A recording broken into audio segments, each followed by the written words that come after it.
What's up, guys? It's Billmaa here. Thought I would do a little vlog as we go to Best Buy to pick up a new router because mine died last night. Excuse me as I close my garage door. And this mirror needs to be tightened. Look at that rickety ass shit. But anyway, back to the vlog as the garage door successfully closed. This is my first video, coming off my 100th video, and I am, to be honest, I'm still in shock. I mean, I knew my subscribers are awesome and they were going to, you know, always give me some feedback and whatnot. But I had no idea it would be that successful. Within 24 hours of posting that video, it became my most commented and most rated video ever. So in 24 hours, it passed up 99 of my other videos, and that blew my mind. I wanted to personally thank a couple people. Ashfoot and Steelhorse Club, they both made videos congratulate me. And another vlogger that did as well is Billmaa Money Cash. You guys know who Ash and Steel are, but Billmaa is kind of a new guy to us, and very cool. I'll link him down here somewhere. But anyway, I just wanted to say thanks to my subscribers. You guys are awesome. I can't believe how much feedback I got on that video. And that's just a testament of how cool my subscribers are. I always say that, you know, my subscribers are kind of like my friends and stuff, and that's, you know, instead of just being like fanboys and whatnot. Ooh. And you guys kick ass.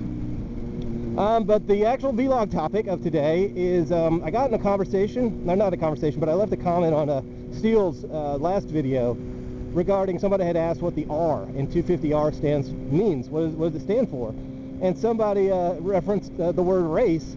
And people on the video kind of got a chuckle out of it, but he's actually right. And I wanted to do kind of a fun history of sport bike vlog and tell you guys what some of the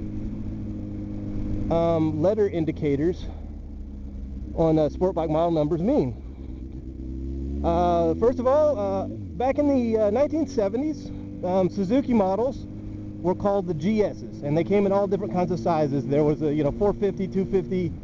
Up to 1,000, maybe 1,100, I'm not sure. But they were the GS, and the GS stood for Grand Sport. And in late 70s, early 80s, they started putting together experimental models where they were just introducing new technology to Suzuki anyway, and they were the GSX. So the X was for experimental. And then in 1985, they released the groundbreaking sport bike model, the GSX-R, which the R stood for race. So GSX-R stands for Grand Sport Experimental Racing.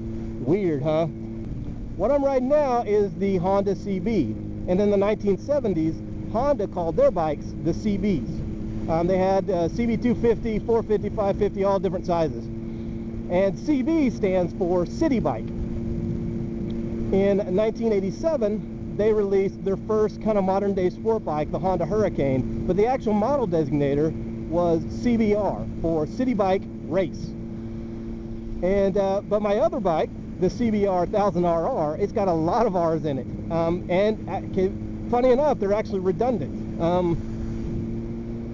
In 1992, Honda put out their revolutionary CBR 900RR, and the RR at the end was race replica. So a CBR 1000RR is City Bike Race 1000 cc's race replica. I know it's kind of stupid, but it looks cool in a sticker. Yamaha's a little different. Their designators don't actually mean anything. They the FZ, which was one of the original sport bikes that Yamaha put out, when the GSX-R came out, they were like, hey, we want an R2. So they added the R, hence the FZR, which eventually became the YZF and essentially the R6 and R1 series.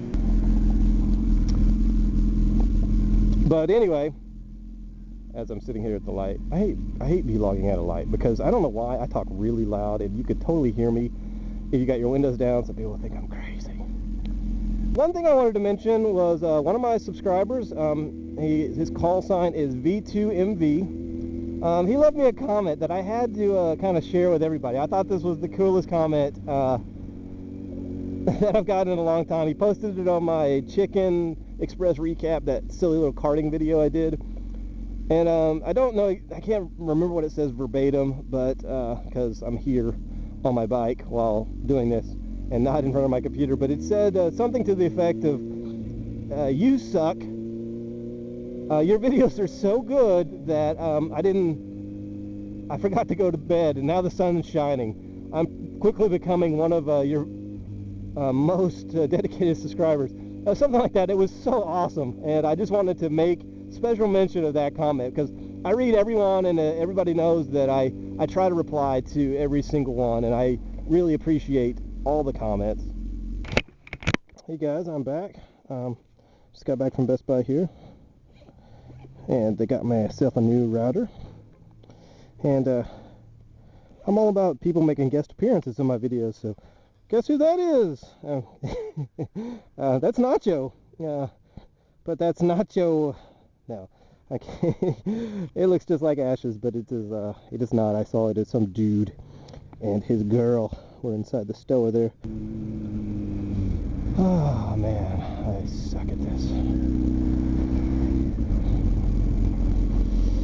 Alright guys, so we've talked about the GSXR, the Grand Sports Experimental Racing, the CBR, the City Bike Racing, but we haven't talked about Kawasaki. Kawasaki put out a bike in 1991 called the ZX7R, and they released it right beside their normal ZX7. And because of superbike rules, everybody's out riding today, they had to build so many streetable versions before they were allowed to race in World Superbike. So they made a special kind of racing only edition. I mean, it was street legal, but it had a solo seat, and it had a few things under the hood that were different, and it was designated the R model for race, and it really did mean race.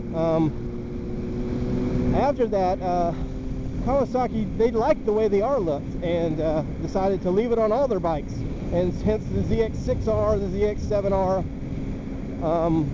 the ZX9R, ZX10R, and so on and so forth, and even later the 250 and 650R, and those are obviously not race bikes, but they got the model designator from the original ZX7R. Anyway, I thought this would be kind of fun to do a little history lesson with Billmaa on sport bike stuff. If you like this kind of thing, drop me a comment here right below my tank bag, and let me know what you think, and I can do other kind of sport bike history videos if you want me to. I was a history major in college, and so I really love talking about history and stuff, as well as sport bikes. It's two of my great passions.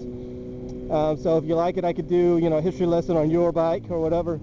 It would be kind of fun. So but anyway, I wanted to say thanks again to everybody that left me comments. You guys are awesome, and I wanted to say also welcome. That video, because of Ashfoot and Steele giving me shout outs, as well as the video itself, I picked up about 50 new subscribers since last week, and I just wanted to say welcome to Byway of Motorcycle, you guys, and thanks for, and happy birthday to, 'cause SpongeBob is yellow.